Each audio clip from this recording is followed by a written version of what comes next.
Fala pessoal, seja todo mundo muito bem-vindo. Vamos para mais uma live. Ficar aqui com o professor Neto. Já está aqui.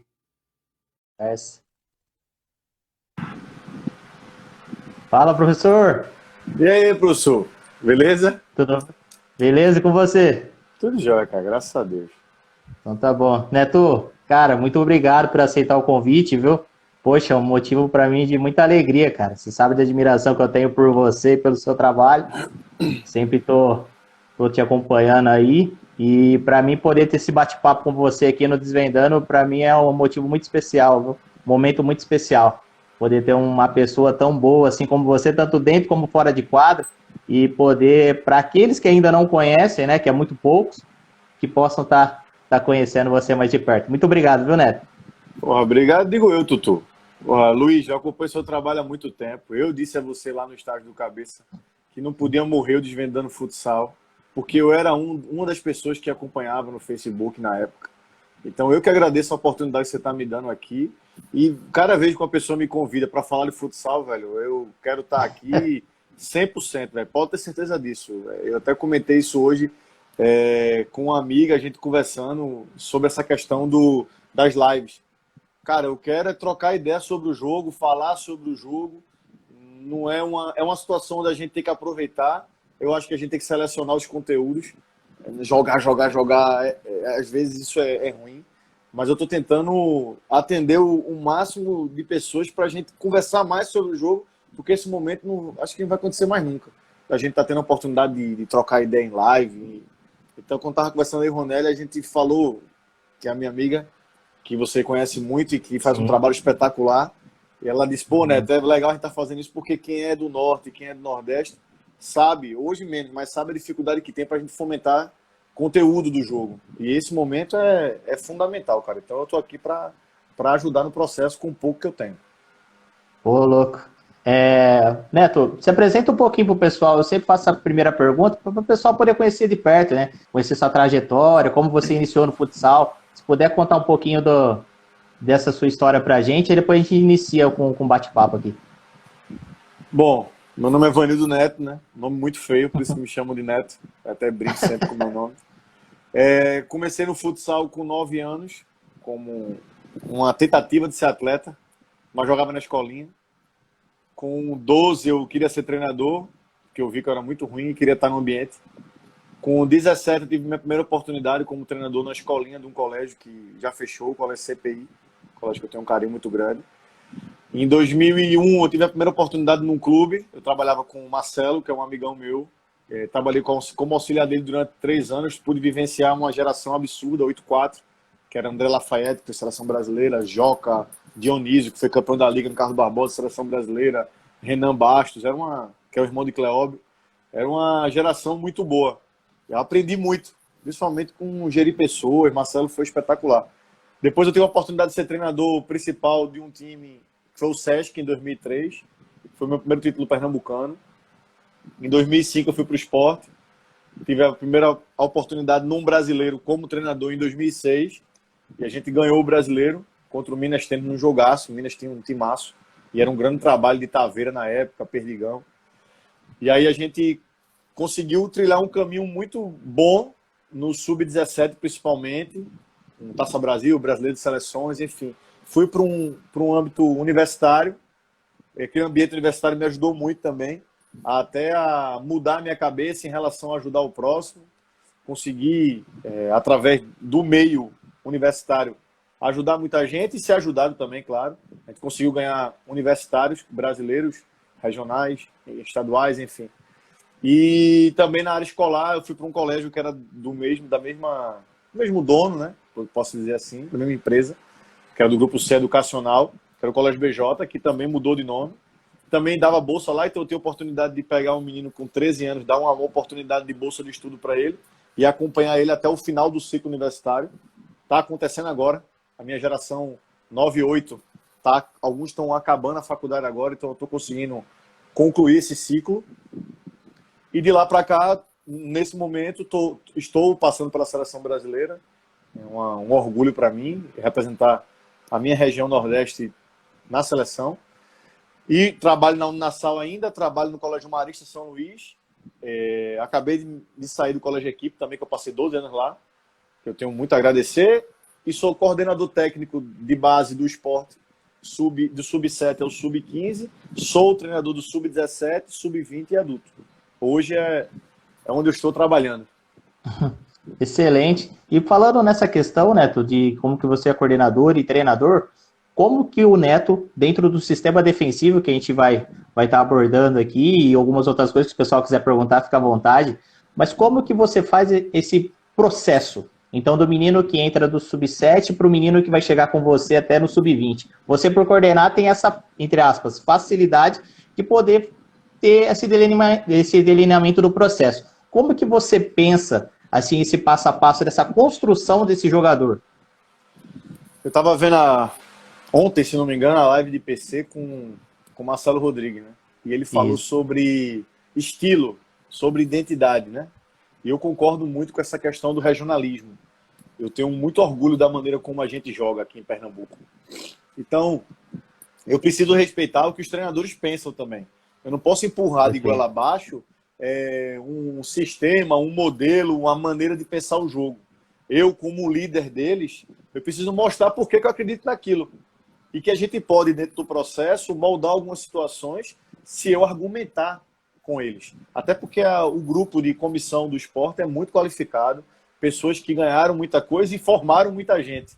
Eles conseguem ter esse equilíbrio.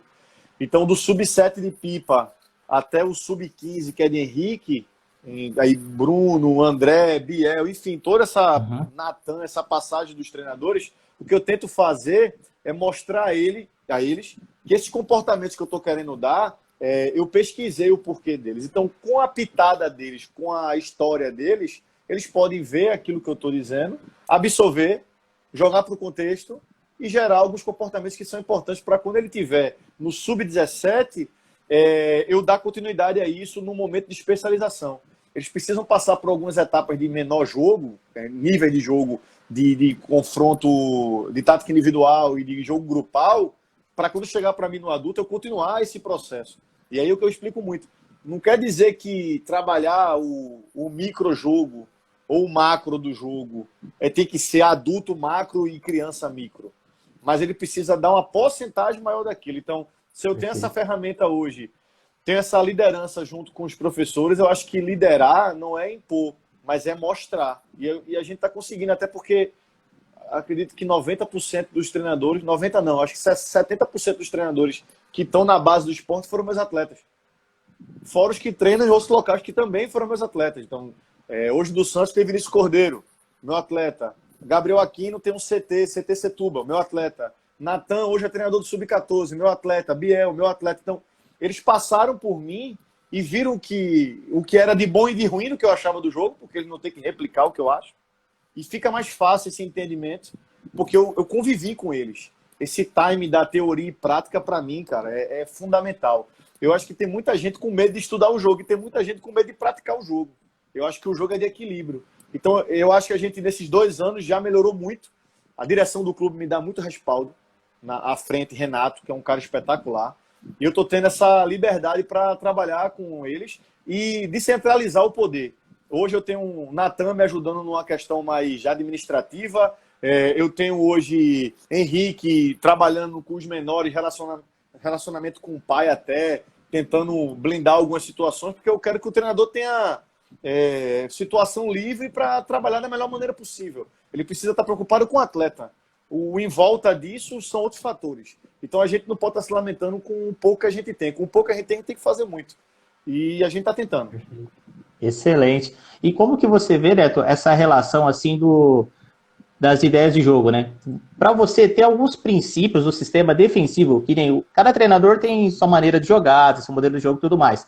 Mas para você, se tratando de sistema defensivo, tem alguns princípios que você considera fundamental, seja para o modelo de jogo que for? Se sim, quais deles? Quais deles você acredita que seja importante ser trabalhado? Eu passei por todos os processos que você imaginar. Eu já marquei individual até o gogó. Se o menino fosse no banheiro, o cara acompanhava. Eu já marquei losango, quadrante. Eu já trabalhei dobrando. Eu armava uma arapuca, uma armadilha e dobrava, e acelerava o ataque no momento que eu queria. Marquei alta por zona. Hoje eu tenho na minha cabeça que o jogo de ação e reação ele depende muito de quem tem a bola e quem não tem a bola. Sempre. Então, para mim, Neto, eu quero, como defensor, fazer o atleta que tem a bola, que está atacando, não atacar o jogo, e sim proteger a bola. Porque se ele protege a bola, o ângulo de ação dele diminui. E eu acredito muito em capacidade cognitiva. Se o jogo é de gato e rato, é de ataque e defesa, eu, como defensor, ou minha equipe defendendo, tem que fazer quem está atacando não atacar o jogo, e sim se preocupar em defender a meta. Isso é uma lógica de jogo. Então, tudo para mim é pautado nisso. Então, se eu pudesse, eu marcava alta por zona o jogo todo. Mas o outro time também trabalha para quebrar a minha linha defensiva e vai conseguir isso. Porque o jogo tem, em uma das suas variáveis, o jogo e o treino, tem a variabilidade. Existem situações que vão acontecer que a gente não tem como controlar. E aí tem gente que quer controlar o incontrolável. Então, eu digo muito assim, eu treino as zonas de baixo, eu treino zona vermelha, que a gente chama que é a zona do garrafão para trás, que é muito próximo da meta. Eu treino a zona de transição, né, aquela zona central que eu chamo de amarela, mas eu não quero ficar ali. Eu quero ficar na verde o jogo todo, eu quero ficar próximo da meta que eu faço o gol. Então, eu gosto de defesa zona, porque a defesa zona faz eu, na minha postura corporal, tá sempre inteiro pro jogo. Eu penso assim. Tá, Neto, e por que tu marca de outras maneiras em outras zonas? Porque se o jogador da bola não estiver protegendo ela e sim pensando o jogo, eu não posso marcar por zona. Porque aí o que vai importar é o cara que vai meter a bola, não é o cara que está sozinho. E já a defesa pressionante é o contrário. O que vai importar é o cara da bola. O tempo todo não podendo achar o outro. O outro pode ir para onde ele quiser. Ele não vai jogar. Então o que eu quero é diminuir o jogo para um quadrante. É mais ou menos isso na defesa. E pro ataque é o contrário. Eu quero aumentar a quadra como um todo. Porque quem está marcando quer tempo e redução de espaço. Eu quero dar o contrário a ele disso. Então o que eu gosto é uma defesa zona pressionante. É o que eu gosto. Mas às vezes não é a realidade. Perfeito. Falou de quadrante, o Dilson entrou aqui na live, tem o Robinho. Quer dizer, ele é o príncipe, né? Ele é o príncipe do quadrante, o referente. Pô, Robinho tava na live o Robinho. Ontem, pernambucano, que a gente não... A gente se viu criança, trocava ideia, acho que ele nem lembra. E eu sempre fui fã dele. Ele é da geração do meu primo, Rafael Rato. Eles têm a mesma idade, são de 8 Legal. E, porra, vi os dois do pré-mirim até fazer sucesso na Europa. Então, tenho muito orgulho dele. Pô, tá aqui Sejão Henrique, que é lá do esporte, é parceiro, muita gente boa. Só tenho a agradecer.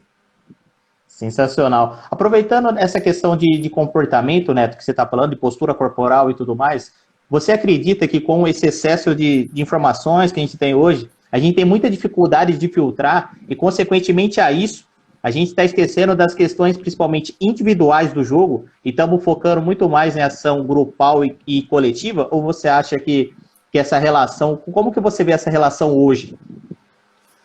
Então, na minha cabeça, o processo de ensino, aprendizagem e treinamento, EAT, ele é do mais simples para o mais complexo. Perfeito. Eu não consigo ver de outro jeito, sinceramente. Então, por exemplo, eu sou fã de Paulinho Cardoso. Acho ele um cara gênio. Mas ele tem uma opinião e eu tenho a minha. Então, por exemplo, ele fala que o jogo é todo em cima do contexto. Eu concordo que a essência do jogo tem que ser o contexto. Sim. Mas na base, pelo menos, existe um processo que tem que ser do mini-jogo, do nível de jogo menor para o nível de jogo maior. Para mim, num processo de ensino-aprendizagem, isso tem que acontecer. E numa lógica dessa, quanto mais novo é o atleta, isso quer dizer uma criança, quanto menos vivência do jogo ela tem, mais ela precisa do básico. Quanto mais novo, menor é o nível de concentração, ele não quer socializar, ele é egocêntrico e a culpa não é dele. Isso é um processo da faixa etária dele, maturacional. Se eu não entendo isso, eu jogo um jogo para um menino de 9 anos que não existe, ele não vai entender aquele jogo. E quando chega no adulto, eu jogo um jogo mais simples que ele já está em outro patamar. Então o processo está sendo invertido. Eu acho que quem trabalha com iniciação tem que ter algumas preocupações maiores. Não quer dizer que não tem que se preocupar com o todo. Mas eu acho que, como hoje o jogo de rua está escasso, isso é uma questão geopolítica, é uma questão de violência, enfim, é outro debate.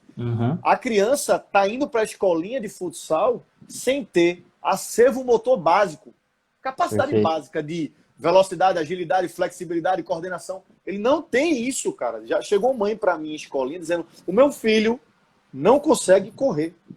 Ele está tendo dificuldade de correr. Então a gente está passando por uma fase hoje, porque está perdendo para o videogame, porque o videogame tem as etapas que você pode passar e a gente não dá isso para o menino no dia a dia. A gente está chegando num ponto que a educação física está escassa, os colégios estão diminuindo a quantidade de estímulos na educação física, então o menino não está vivenciando nada. A rua não está acontecendo mais. E eu não estou falando só jogo de bola, não. O jogo que melhora o acervo motor. E aí o treino de futsal tem que acontecer isso. Então, eu acho que a gente precisa melhorar a tomada de decisão do menino no contexto. Como é que faz isso? Jogando. Eu preciso melhorar, aumentar, ter quantidade de situações, problemas na memória permanente da criança. Para isso acontecer, eu preciso gerar um ambiente caótico, mas que ele consiga passar de etapa, ele consiga fazer. Então, na minha cabeça, eu não posso fazer uma atividade de 1 contra 1, pensando no todo, e depois fazer 4 contra 4. Isso, para mim, não cabe. Então, eu acho que na iniciação, a porcentagem de treinamentos de tática individual tem que ser maior do que de jogo grupal, que tem que ser maior do que o jogo formal. Isso quer dizer que não é para fazer o jogo formal, o jogo de equipe? Mas é de uma maneira estrutural. O que quer dizer isso? Eu preciso melhorar o gesto corporal do menino, ele tem que ter lógica de jogo e olhar para frente. Eu hoje vejo os meninos mais preocupados em fazer um movimento de César, que é um movimento de adulto para fazer um desmarque, do que fazer o desmarque pelo desmarque. Simplesmente dar uma linha de passo para o atleta. Ele não sabe isso. Então, até o processo declarativo e processual está falho. O menino não sabe o que fazer e como fazer. Isso, para mim, é um absurdo. E aí, quando ele chegar lá no adulto, que é o momento dele jogar no limite do erro, ele vai estar errando o tempo todo, porque era para ele errar na iniciação e ele não foi estimulado. Então, respondendo a tua pergunta, Tutu, eu acho que tem que se trabalhar porcentagem maior de tática individual na iniciação, porcentagem maior de tática grupal na base. A gente tem que saber o que é jogo de espaço e tempo, saber o que é uma duplinha no jogo, saber a interação do terceiro cara, saber que onde tem um quadrante tem que ter vantagem numérica para o ataque e que a defesa tem que impedir isso. Até o processo que no adulto, o jogo de complexidade macro tem que acontecer porque foi se estruturando todas as partes do jogo de uma maneira ideal. E aí as pessoas têm que entender que, por exemplo, eu adoro defesa zona. Adoro. Mas se uma criança na iniciação não trabalhar individual, por exemplo, se ela não competir duelando 1 para 1, ela vai virar um atleta preguiçoso que vai dizer para o outro, me cobre aqui. Então eu preciso entender que o menino passa por mim, ele não é meu. Eu não tenho que jogar para ele só o meu conteúdo, eu tenho que entender todo o processo cognitivo e de inteligência emocional. Pelo menos isso é o que eu penso em relação à iniciação, base, adulto.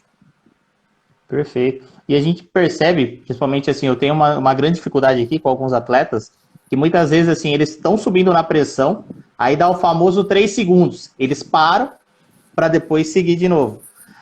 Aí você tem que quebrar, né, esse hábito deles para que eles comecem a ter um novo hábito de muitas vezes entender o momento e saber qual o momento que ele está. Se ele está agredindo o homem da bola ou se ele está numa situação de temporização. E aí eles têm muita dificuldade nisso.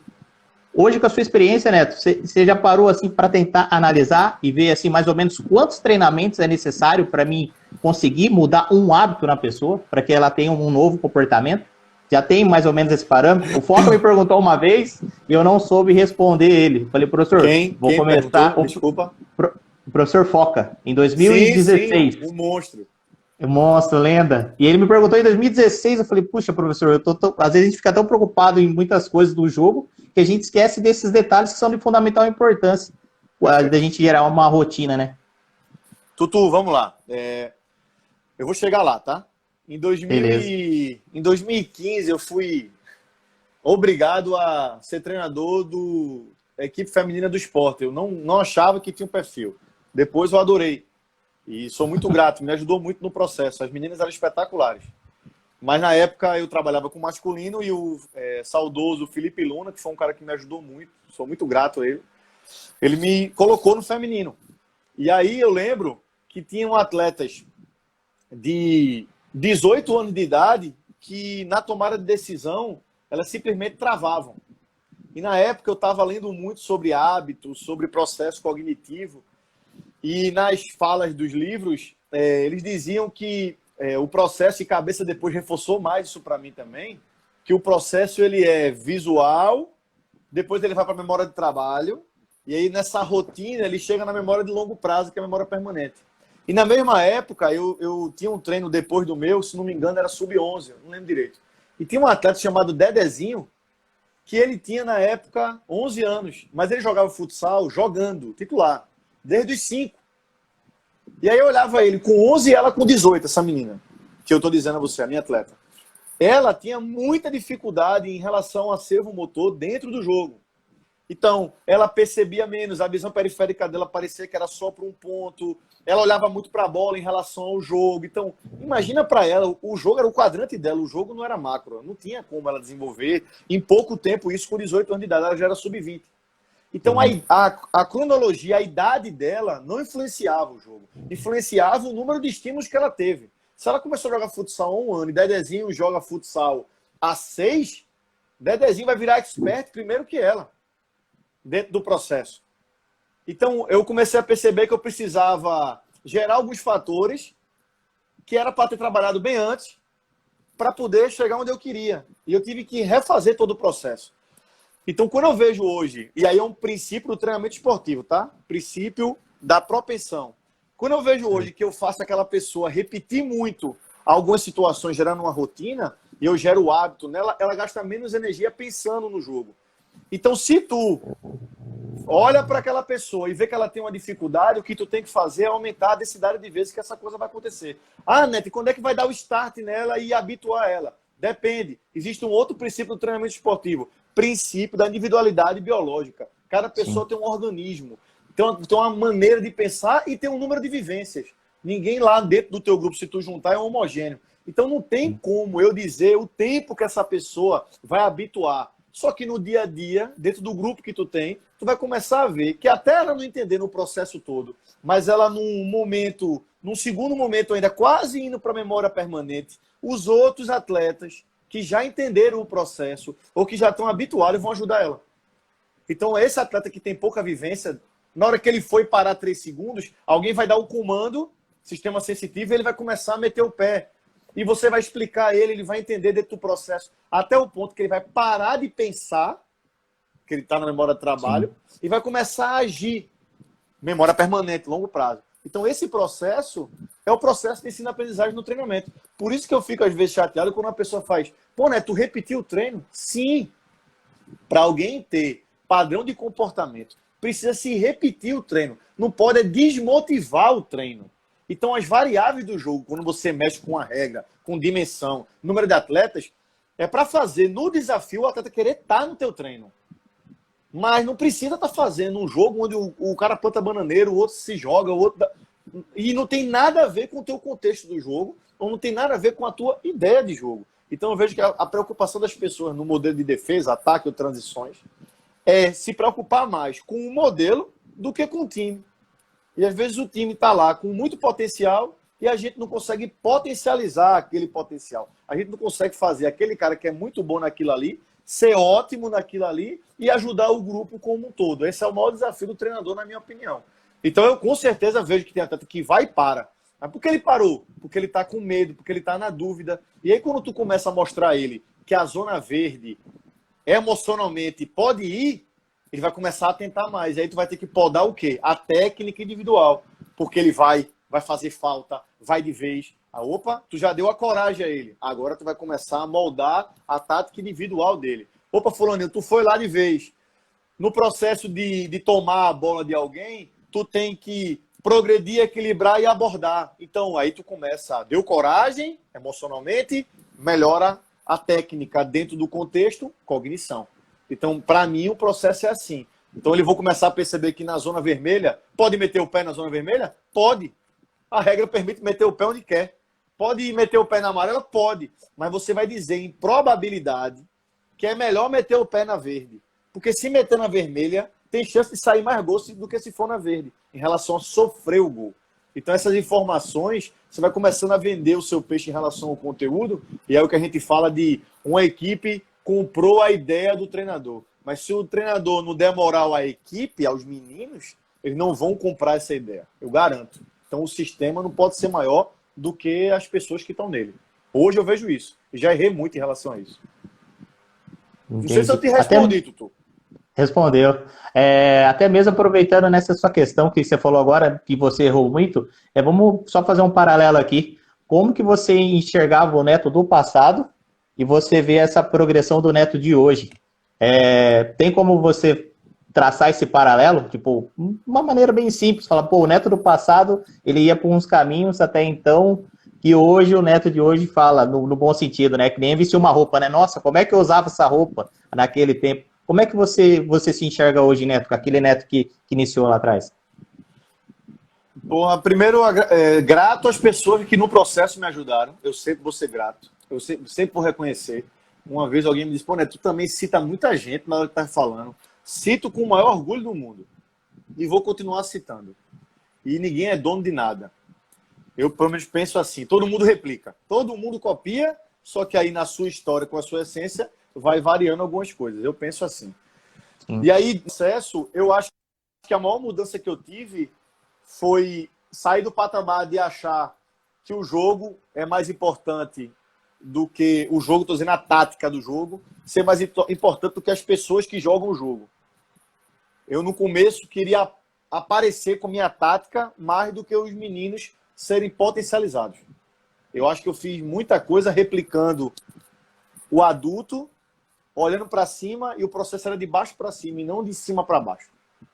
Então, isso, na minha opinião, eu mudei muito em relação a isso. Ah, Neto, tu não geria pessoas? Claro. E esse time o cara vai aprendendo. Peguei adulto, teve gente que eu com 23 anos no adulto, porra, se aproveitava que eu era muito bonzinho. Cheguei a ponto também de uma época, por ter uma trava disso, ser muito ditador. Então, hoje, eu tenho uma situação que é reflexo do que eu aprendi. E o que eu quero hoje, até porque eu não saí daqui, é focar para as pessoas daqui melhorarem os atletas, mentalmente principalmente, cultura mental, para ir e não voltar mais. Isso para mim é fundamental. É ir e não voltar mais. Se ele ficar, eu fui campeão. Antes não. Antes eu queria fazer um treino ou jogar um jogo onde meu time jogasse bonito, alguém visse quem é esse treinador, para eu ir embora. Não. Eu tenho que entender o processo. Eu preciso ajudar eles aí. Se isso eu já venho há 15 anos pensando assim. 12 anos. Se alguém gostasse do trabalho, joia. E por pensar assim, o ser humano, as coisas também foram acontecendo do mesmo jeito, porque Papai do Céu abençoa quem faz de coração. Eu penso assim. Então acho que a maior mudança foi essa. Aquilo que cabeça fala, né? O treinador é bom treinador, bom técnico, bom gestor e bom ser. Eu colocava o treinador à frente do gestor. E agora eu penso o contrário. O gestor é mais importante do que o treinador. A gente está na época de live agora. E aí todo mundo fala o que quer, né? E aí eu vejo os jogadores falando. É massa. Eu vi a live antes de Vinícius e Falcão, ri pra caramba. Sim. Eu adoro essa resenha. Mas assim, os caras falando de pensamento divergente. Tá, e qual é o limite do desrespeito com... Perfeito. Entendeu? E eles tiveram respeito pelos caras. Tacão entrou na live lá. Não sei se as pessoas sabem quem é Tacão. Ele é simplesmente o campeão de 96, mundial. Um dos maiores treinadores da história, um dos maiores gestores de pessoas da história. E tem gente que não sabe nem quem é Tacão. Se não me engano, ele é formado em odontologia. E é um cara que eu era fã dele. Ele entrou na live dos caras pra bater palma, pra resenhar. Pô, os caras ficaram emocionados. Então isso é respeito. O respeito que os caras têm por Sidão, por todos os treinadores que passaram por eles. Então isso é gerir pessoas. Então o que eu quero é isso. Que as pessoas brinquem e tal. E que eu consiga acertar o time, porque elas têm que entender que eu tô ali para ajudar elas, não para atrapalhar. Eu acho que tem gente que está atrapalhando o processo deles, porque quer aparecer mais que eles. Perfeito, muito bom. E falando nessa questão de gestão, Neto, a gente tem um trabalho muito importante que é a montagem, né, dos nossos plantéis, né, de grupo, tudo. E para você, por exemplo, tem algumas características defensivas que são primordiais na hora que você monta o seu grupo, para não ter vários jogadores com a mesma característica. Você avalia, por exemplo, um jogador que faz bem a cobertura, um jogador que bota o pé na bola, um jogador que tem uma liderança. Como que você constrói o seu plantel de modo um pouco mais equilibrado e que você tenha opção de ter variáveis dentro do próprio jogo? E aproveitando a pergunta, qual a importância da comunicação, por exemplo, dos 3 meios de comunicação, fala, visual e gestual? Qual que é a importância disso numa construção de um processo defensivo? Perfeito. Vamos para a primeira, né? Das duas, a primeira, desculpa, eu me perdi Sobre na o primeira. equilíbrio, sobre a montagem de plantel, as características. Certo, vamos lá. do. Eu vou dar um exemplo, Tutu. Ano passado eu tinha uma equipe sub-17 que ela era toda 03. Ela consegue, já porque está comigo há um bom tempo, ela consegue entender os princípios gerais do jogo, que é fazer vantagem numérica onde tá a bola. Então, eles conseguem quebrar as linhas, eles desaceleram e aceleram o jogo de uma maneira perfeita. Eles são verticais, eles conseguem levar a bola no terreno de jogo de uma maneira muito boa. Mas eles não têm emocionalmente a cultura de finalizar. E é uma coisa que eu procurei saber, já era de antes. Então, eu errei na montagem. Eu tive 2 atletas que finalizavam muito bem, e aí eu fui campeão brasileiro. Acho que a gente fez 15 gols, um fez 7 e o outro fez 8. Se não me engano. Caramba. Eles fizeram todos os gols de time. Se não me engano, foi Thiago Negão e Lavô. Se não me engano. Então, quer dizer, o time dependia dele para chutar. O grupo construía. Se não tivesse o grupo, ele não fazia os gols. Mas eu comecei a ver que eu precisava equilibrar mais o jogo. E aí, no ano passado, eu tinha 2 atletas que estavam no campo, e quando acabou a Taça Brasil, eles tiveram que ficar no campo de vez. Então, no Pernambucano, eu perdi o campeonato e eu senti falta do volume de finalização. A gente fala tanto que o time tem que fazer gol, mas a gente não treina isso, ou treina pouco. E a culpa é da gente. Porque a gente gosta mais de treinar uma coisa, mas a gente não tem que gostar. A gente tem que melhorar o que está ruim e manter o que está bom. É equilíbrio. Então, esse ano a montagem do time, era o mesmo time, eu peguei 2 pivôs e trouxe. Para eles terem educação de olhar mais ainda para frente, para fazer manobras mais simples, e eu consegui mentalmente chegar mais inteiro no último terço para poder chutar mais. Mas é só isso? Não, existem estímulos. Eu preciso treinar ele para chutar, dar confiança, exercitar, gerar uma rotina. Mas eu montei o meu plantel para ter um jogo mais vertical.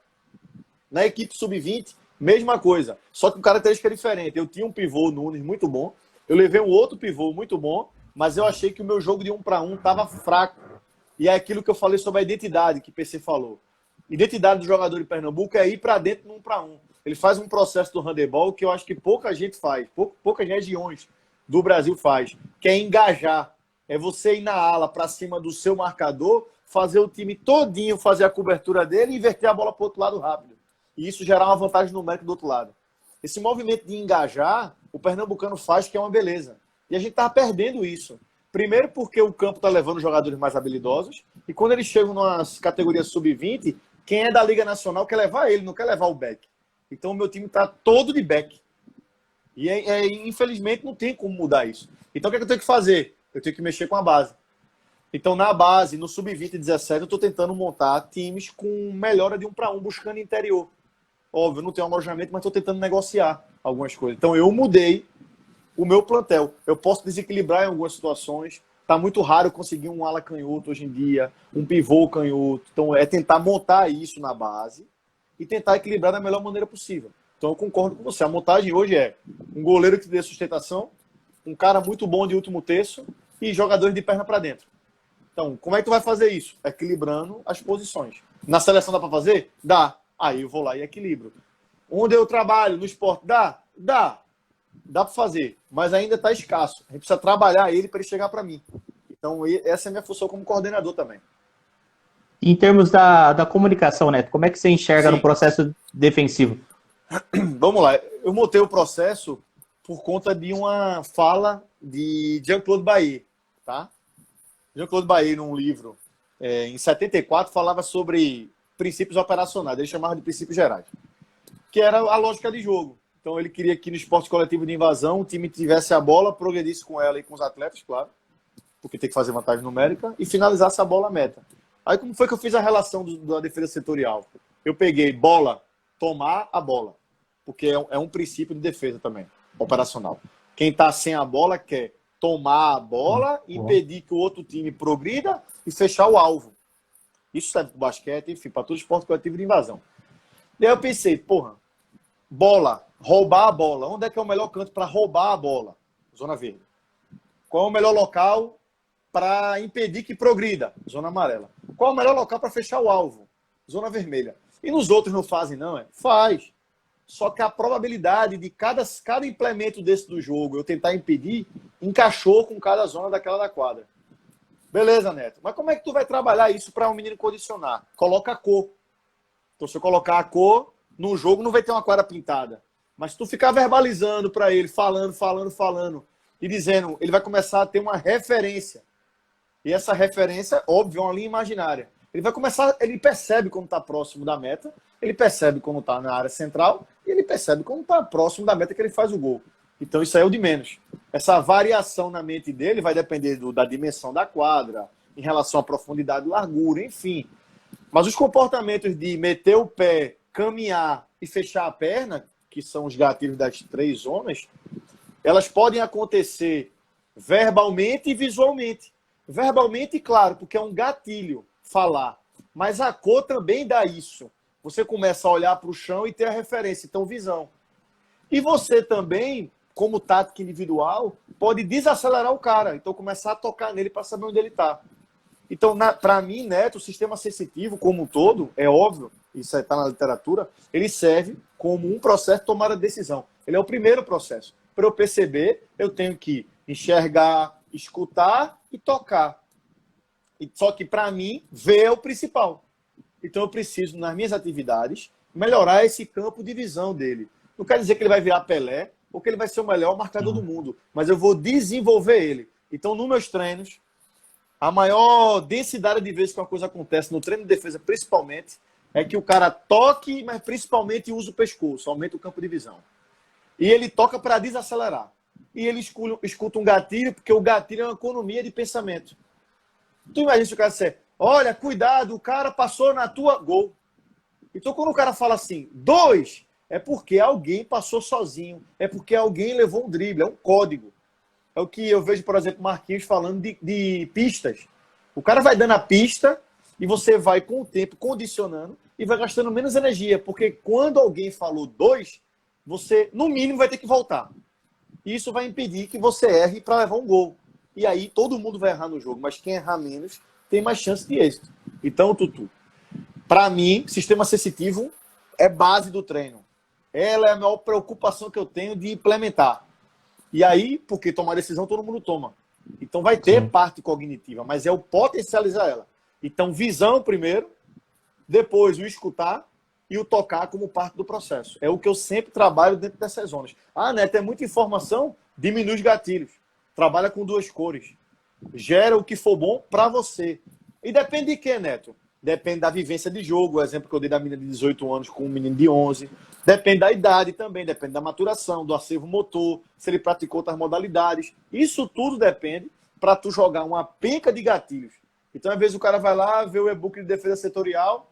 Neto, eu usei esses gatilhos aqui, mas não tá dando certo. Tá, mas tu insistiu até quanto no processo? Se tu não entendeu o processo, ele vai errar 2 vezes e vai dizer, para. Sai, não quero mais não. Então tu não tem crença naquilo. E a crença é a bagagem que tu tem anterior. Tu tem tanta confiança naquilo, viu aquilo acontecer, que terminou tendo a crença de que aquilo é importante. Então eu, Neto, tive a crença porque eu experimentei. Experimentei situações na zona vermelha, zona amarela e zona verde. Ah, Neto, mas eu prefiro trabalhar só em 2 zonas, ou eu prefiro marcar por zona lá embaixo. Isso é muito regional, isso é muito da pessoa. Uma vez eu discutindo com o Eric, conversando, né? Eric falou que trabalha quadrante, e eu expliquei por que eu não trabalho quadrante. E aí ele disse, pô, Neto, mas lá dá muito certo em Santa Catarina. Eu disse, sim, mas Santa Catarina tem um estilo de jogo que é de passe e deslocamento. Em Pernambuco, o estilo de jogo é de drible e fliperama. Drible muito curto. Então, se eu marcar quadrante, é um assassinato. Então, eu tive que me moldar a minha região para poder montar a defesa que eu acredito. E aí eu fui moldando até o ponto que eu construí ela. Ela serve para mim. E ela pode, no processo, ajudar outras pessoas. Como? Replicando? Não. Simplesmente vendo o que tem de bom nela para a sua realidade. E o que tem de ruim, joga fora. Esse, para mim, é o processo. Perfeito. Vou abrir espaço aqui, Neto, para fazer algumas perguntas aqui do pessoal. E claro. Aproveitar e mandar um abraço pro Renan. O Renan entrou aí, o Sapo tá tá na resenha aqui. Seu Felipe Sá tava aí. Felipe Sá, o Sapo goleiro. Sapo open bar de beleza, ele é lindo. Tá Ô, Marcelo, professor... que eu te falei, Marcelo Ribeiro do Amaral, sim, meu paizão. Tá Marconi Moura, que tá falando aqui, Moura, sobre a linha 2, 3 e 4. Perfeito, Moura. O que eu tô dizendo aqui com relação às cores é simplesmente gerar uma cor para a linha 2, que é uma linha de 10 metros alta, linha 3, que é do meio da quadra, e linha 4, que é de baixo. Mais uma vez eu vi PC falando num tempo uma coisa interessante. Ele falou assim, não existe linha 2,5, ou é 2 ou é 3. E aí eu vejo também muito assim, eu começo a marcar numa linha 3, mas a linha 3 da minha quadra é diferente da linha 3 da tua. Então quem tem que achar essa linha é o atleta. Então a cor ela dá uma referência maior. Mas eu também concordo com o que o Moura está dizendo, a gente precisa generalizar a nomenclatura. Não pode, a gente tem que respeitar a questão da região, eu tenho muito orgulho da maneira como eu falo aqui em Pernambuco. As pessoas até brincam que eu chamo barrinha, mas eu não vou mudar isso em mim. Mas tem coisas que a gente pode parar de querer ser o pai da criação, né? E começar a querer fazer isso. A gente já está tentando fazer isso. Reuniões, eu, cabeça, muita gente. Eu quero colocar as pessoas, pelo menos daqui de Pernambuco, eu acho que a gente é muito unido aqui. Então outras regiões deviam fazer isso. Para ter mais reuniões, aproveitar esse momento para falar uma coisa só. Então é volante, é pé de recomeço, é andar para trás. Ele tem que entender, o menino tem que entender. Então a gente tem que tentar fazer um glossário do jogo. Então concordo com o Moura aqui também em relação a isso. E agradecer a todo mundo que está aqui na live para querer ouvir a gente aqui, né?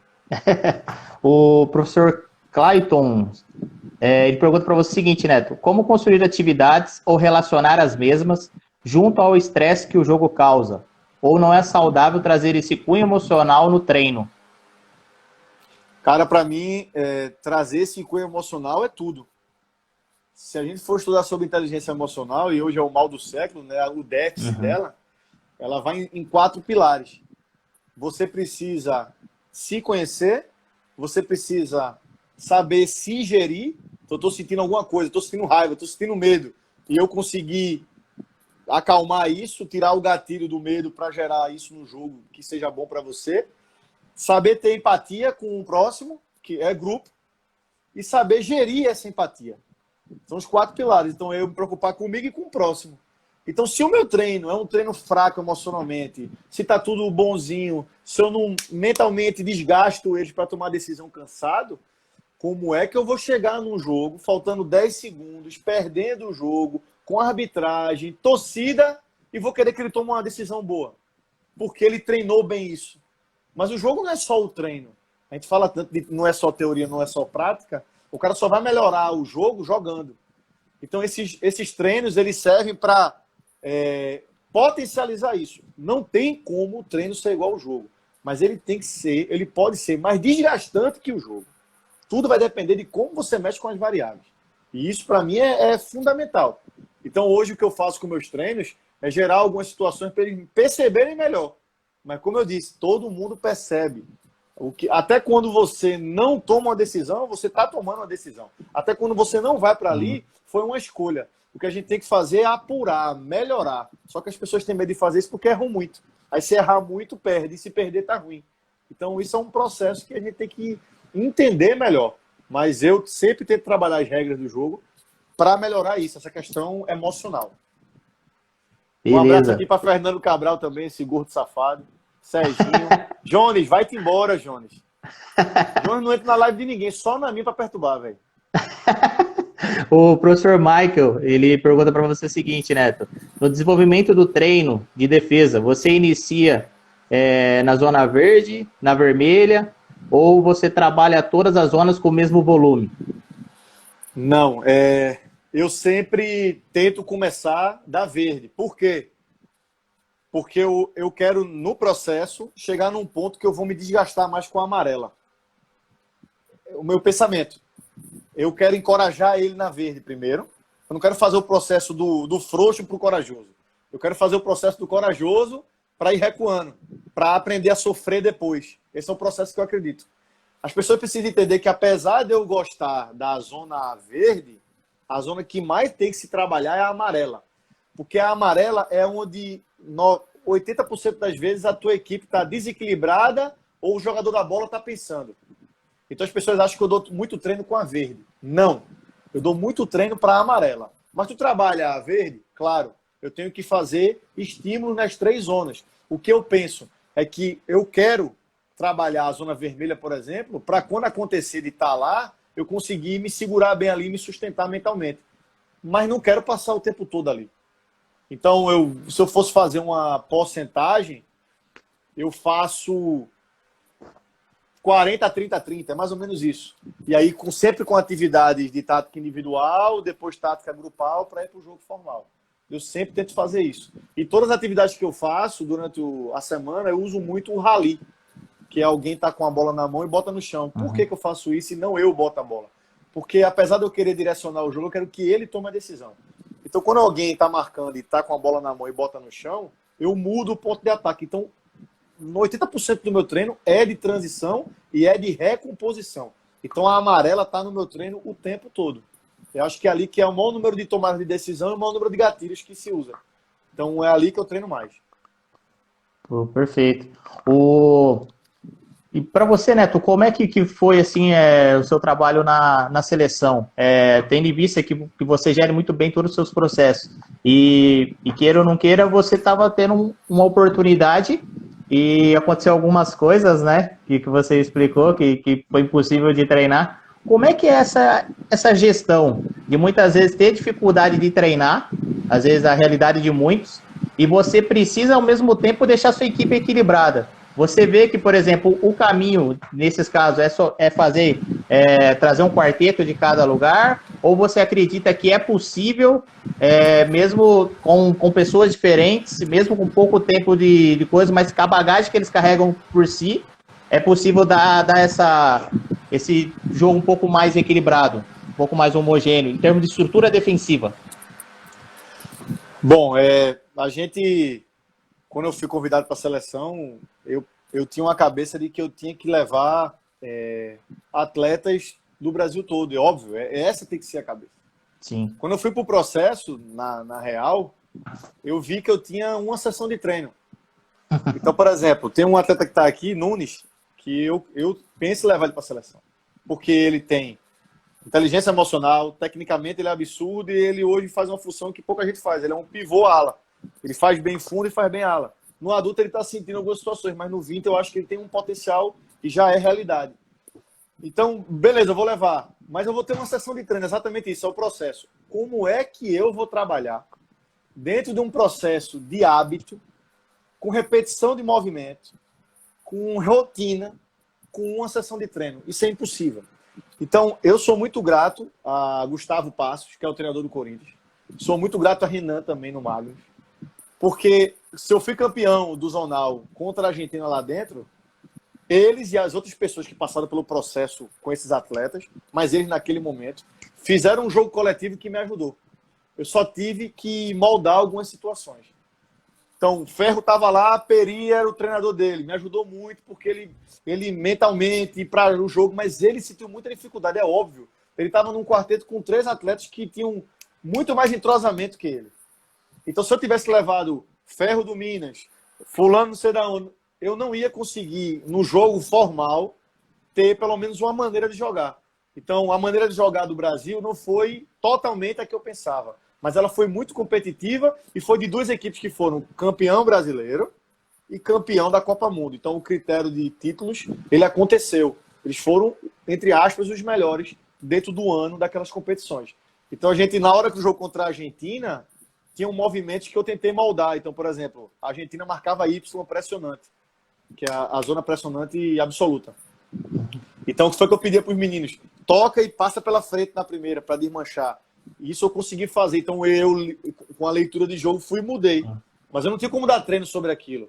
Então, eles tinham que fazer o que trabalharam no clube e eu, pontualmente, tinha que gerir eles e gerar esse processo de só mudar algumas situações. Óbvio, com a comissão toda me ajudando. Então, foi difícil, mas foi muito prazeroso e tinha muita qualidade técnica. É absurdo como eles emocionalmente conseguem excelência, não sentem. Uma quadra lotada lá em Buenos Aires, um pessoal só chamava eles de lindo, e eles jogando, conduzindo a bola, indo para dentro dos caras de uma maneira muito convicta, e a gente conseguiu, dentro do processo, também vencer que foi muito importante para ter continuidade, porque a gente sabe que a gente está passando pela seleção, né? Sim. E aproveitando até essa sua fala, Neto, o quanto é importante essa mentalidade do atleta. Muitas vezes a gente trabalha questões do jogo, tática, técnica, cognitiva, desgaste, mas a gente esquece uma coisa muito importante, né? Que você já falou que é o mal do século, você estava explicando, que é a parte emocional. Como é que isso, às vezes, pode trazer um atleta até você, ao mesmo tempo pode afastar esse atleta de você? Então, o que eu quero dizer? Às vezes você está pensando em contratar um atleta, ou às vezes levar para a seleção, mas essa parte você identifica que ele tem dificuldade. Você traz esse atleta mesmo assim para tentar ajustar isso, ou você vê que tem algumas coisas que é, principalmente a parte emocional, que é difícil a gente modificar? Como que você enxerga essa relação? Então, eu tive muito cuidado com relação à convocação, porque o perfil para mim influenciava muito. Eu vou gerir eles em uma semana com atletas que estão me conhecendo no dia que a gente se apresentou. Sim. Prazer, meu nome é Neto, sou seu treinador. Oi, tudo bom? Então, tipo, eu teria que ter muito cuidado com isso. Então, eu liguei para cada treinador, liguei para Peri, liguei para Renan, e Renan me ajudou muito, inclusive, na convocação. Liguei para Gustavo, liguei para Edgar em Barbosa, para saber de Gui, que é um menino espetacular, Guilherme. Então, assim, graças a Deus deu tudo certo, e eles realmente tinham um perfil muito bom. Então, eu vou continuar tendo esse cuidado. Com relação ao clube, eu já passei por muita situação onde eu olhava para um atleta, pelo histórico dele, dos outros falando para mim, eu olhava para ele e dizia, não, não quero. E eu vou dar um exemplo, que ele está aqui até, Jones. A gente está brincando aqui, mas eu tinha uma imagem dele de antes e hoje ele é meu capitão. Mas por quê? Porque ele é um líder nato, um cara que agrega, um cara que brinca pra caramba, mas na hora do jogo ele compete muito. É um cara vencedor. Então, se eu não tivesse experimentado trabalhar com ele, eu ia continuar com aquela imagem de alguém que trabalhou com ele antes, que tinha uma visão totalmente diferente. Estou dando um exemplo. E eu não ia ter a oportunidade de trabalhar com ele. Então, para mim, primeiro eu tenho que dar a oportunidade para dizer alguma coisa. Se ele passar por mim e eu não concordar, aí sim é um processo. Mas essa oportunidade ela tem que acontecer. Então, o que eu puder fazer para trabalhar com a pessoa e tentar até emocionalmente melhorar ela, é fazer parte do processo, não só pensando no jogo, mas também na questão de gerir pessoas. Senão era muito fácil. Ah, isso aqui não serve, não quero nem trabalhar. Esse é o desafio, principalmente na base, sub-17, que o menino já acha que é homem, que já pode tomar todas as decisões e que ele quer o enfrentamento. Mas aí quando tu começa a mostrar o que tu tem do conteúdo, o que tu pensa para ele no futuro, pode ser que ele abrace a causa e você ajude ele. E aí, se ele não quiser ser ajudado, é um processo também. Faz parte. Mas a gente tem que tentar. E aproveitar aqui, ó, fazer uma pergunta do professor David Adson, que é aí do Ceará, né? Grande David, parceiro, gente boa demais, está no Ceará agora. Muita sorte para ele. É um cara que ele faz uma pergunta muito interessante aqui, Neto. Ele fala assim, Neto, ao chegar na seleção, qual a diferença de características você viu entre os atletas de regiões diferentes? Aí tá mandando um abração para você. Abração, meu amigo. Se a gente for ver que eu convoquei o time do Magnus e a equipe do Corinthians, a gente vai achar que é o jogo de São Paulo, mas não. Caio foi meu goleiro a partir de 14 anos, pernambucano. Ricardinho, Potiguar. Jacaré é de Minas, se não me engano, ele começou no Praia, ele jogou no Praia. Então, assim, muita gente de várias regiões. E assim, o que eu achei bem interessante é o jogo de Minas, que era, no caso, de Gabriel Ferro e de Jacaré, óbvio, Jacaré pivô, né? Pivô raiz. Aquele cara de fundo, e no jogo contra a Argentina ele avacalhou com o jogo. Mas Ferro, aquele cara de grupo. O grupo, ele faz tudo para o grupo potencializar. Ricardinho, aquele cara de acelerar e desacelerar o jogo. Impressionante. Que é um jogo de Roberto lá em Natal. Então, aquele cara que parece que o jogo está a 100 e ele está a 20. De repente, o time acha que ele está a 20, ele está a 120. Então, ele consegue desconfortar a defesa de um jeito absurdo. E na final, ele cresce muito. Ele sempre faz gol em final. Ele sempre... Aí veio o atleta de São Paulo. Você vê Neguinho jogando, aquele cara que o jogo estava pegando fogo, muito pau, e ele carregando a bola no meio de 3.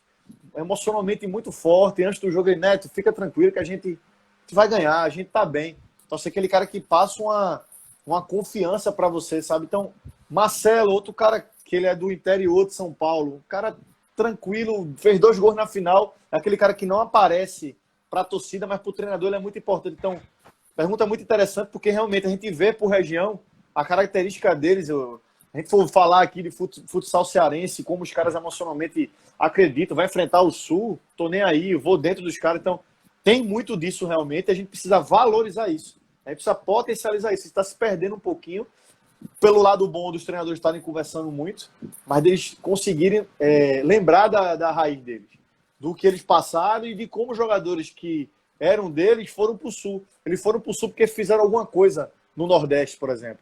E a gente tem que continuar trabalhando isso neles, desenvolver isso neles, que eles tenham confiança no jogo que eles fazem e que eles faziam nas equipes deles no Nordeste. Pô, perfeito. E ontem, Neto, aproveitando, né, que você citou agora de pouco a live do Falcão com o Vinícius, que foi sensacional, que está quebrando muitas amarras, né, muitos paradigmas que às vezes as pessoas, né, pensavam, e está sendo muito legal isso daí. Mas como que você vê hoje a relação da dependência, muitas vezes, dos atletas, dos treinadores? Tem a parte também que você já explicou, que muitas vezes o treinador quer ser o protagonista da situação, que não é o correto, mas muitas vezes também o atleta se esconde atrás do treinador. Falta um pouquinho de ousadia, com respeito, mas está faltando, às vezes, ousadia. Como que você enxerga isso na modalidade hoje em dia? Ontem eu estava conversando com o Thiago Bissoni. Ele está jogando na Itália, ele foi da Seleção Brasileira Universitária quando era auxiliar de Fernando Cabral. Foi um dos caras mais inteligentes que eu conheci. Ele vai ser treinador, é certo. Porque a maneira como ele fala do jogo.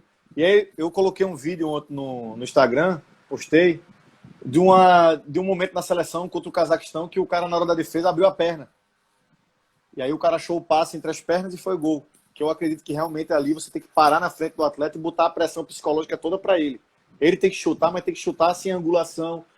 Ele tem que ter ação. Porque se ele errar, você tem 2 terços para correr nas costas dele.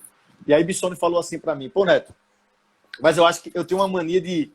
É minha isso. Do cara, quando botar o pé, eu ao mesmo tempo botar o pé travando ele, mas eu não abro a perna tanto e tal. Eu posso fazer isso? Claro que pode. É você ser divergente. É você sair da caixinha. Mas ele faz, mas eu tô aqui para ajudar o todo. Eu faço isso porque eu consigo fazer. Eu não quero que o outro faça e faça errado. Então, é uma coisa individual, uma tática individual dele que ajuda o sistema de defesa na zona vermelha. Então, eu acho que a montagem do elenco, ela passa muito por isso. Para saber o quanto o cara sai da caixinha e quanto o cara quer sair da caixinha para aparecer também. Porque do mesmo jeito que o treinador quer aparecer, às vezes, o jogador também. E do mesmo jeito também que ele quer aparecer, às vezes ele quer se encostar. Então isso tudo é um time. É um time que, por isso que é tão difícil gerir pessoas. Porque elas têm maneiras diferentes de pensar. Para uma coisa só. Então, o que eu acho é que você tem que ter esse feeling com a prática. Não tem como. Tem gente que tem muito mais facilidade para isso. Tem gente que é caracterizado como gestor de pessoas. E tem gente que é caracterizado como treinador. Mas eu acho que tudo é equilíbrio. Então, se eu perceber que eu estou ruim numa coisa, eu vou querer melhorar ela. Então, eu acho que o segredo é você querer, na sua montagem, ter pessoas que vão segurar o piano, carregar o piano, e que vão, às vezes, se encostar no sistema, porque o sistema serve para facilitar para ela. E vai ter gente que eu vou potencializar e que ele vai sair da caixinha e que vai resolver o jogo. Como eu, por exemplo, tenho hoje no Sport G. Eu quero que G saia da caixinha, mas ele precisa entender que o sistema é para ele também. Se ele ficar fazendo coisas, saindo da caixinha, sendo irresponsável e colocando a perder o grupo todo, aí ele não está sendo inteligente. Então eu não posso engessar, mas ele também tem que entender o processo e que todo mundo participa do processo, não é só ele. O jogo não é só para ele. E ele entende isso. E hoje ele está tendo um nível de jogo muito melhor. Perfeito. Ô, Neto, você tem uns 10, 15 minutinhos? Tem, tá acabando claro aqui. Tem. Vou fechar aqui e vou abrir de novo para a gente seguir o bate-papo. Tem 2 perguntas interessantes aqui. Beleza, tá bom? fechado. Vai. Fechou.